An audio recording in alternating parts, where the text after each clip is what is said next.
So there are, of course, positive and negatives in these commandments. As all commandments, you should not steal, but also on the flip side, you should work. And we'll get into that.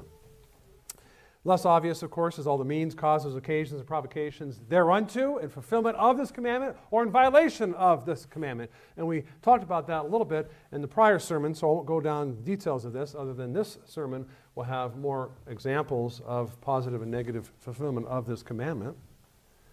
We shouldn't even be thinking about stealing. And it's the same law.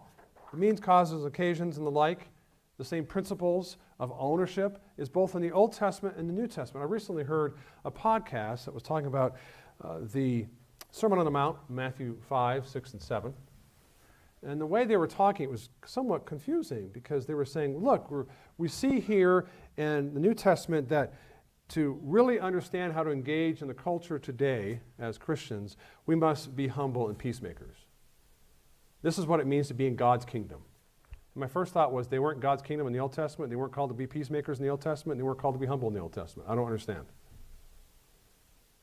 Because they're positing implicitly some kind of dichotomy in the ethics of the Old and New Testament, and there isn't one.